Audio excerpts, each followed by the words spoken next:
उत्तरकालीन मुघल राजकारणात प्रामुख्याने औरंगजेबनंतरच्या काळात एक अनिष्ट गोष्ट प्रकर्षाने दिसून येते, ती म्हणजे शक्तिशाली सरदारांचा उदय होय. याच सरदारांनी या काळात राजनिर्माता बनण्याची भूमिका पार पाडली. वारसा युद्धाची परंपरा तर मुघल साम्राज्याचा उत्कर्ष काळातही होती.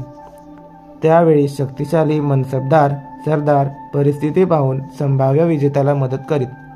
परंतु हळूहळू परिस्थितीत असा काही बदल झाला की सत्ता संघर्षात महत्त्वाची व मुख्य भूमिका सरदार बजावू लागले आणि राजपुत्र यांच्यात हातातले खेळणे बनले. आपल्या स्वार्थाच्या पूर्तीसाठी या सरदारांनी राजपुत्रांना गादीवर बसवणे व चुटकीसरशी खाली खेचणे सुरू केले. बहादूर शहानंतर सम्राट बनलेला जहांगीर शाह स्वतःच्या कुवतीने सम्राट बनला नव्हता. केवळ शक्तिशाली इराणी गटाचा नेता जुल्फिकार खानने पाठीशी असल्यानेच जहांगीर शहाला दिल्लीच्या गादीवर बसण्याचे भाग्य लाभले. याच न्यायाने 1713 मध्ये सय्यद बंधूंनी फर्रुखसियरला सम्राट बनवले आणि त्याची उपयोगिता नष्ट झाल्याने तेवढ्यातच तत्परतेने 1719 मध्ये खाली उतरवले.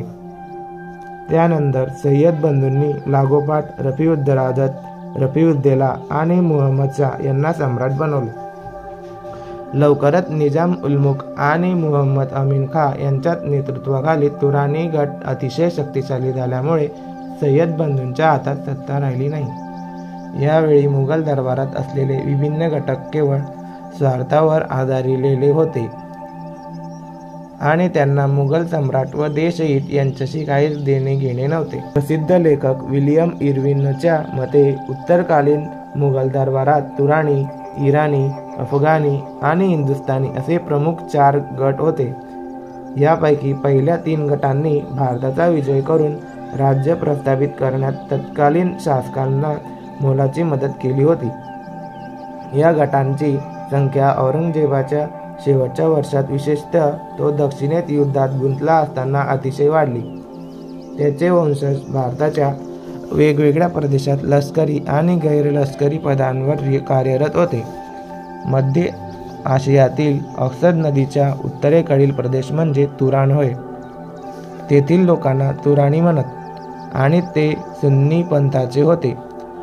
त्याचप्रमाणे फारस व खुरासान प्रदेशातील अफगाणीही सुन्नी पंथांचे होते.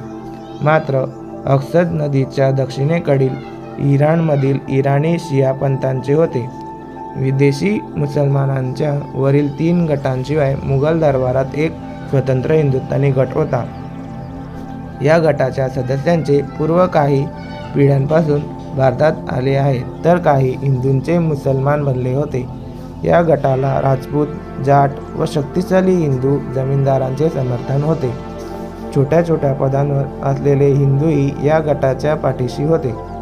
वरवर चित्र तसे दिसत असले तरी मुघल दरबारातील या गटांचा आधार धर्म, रक्त किंवा जाती नव्हता.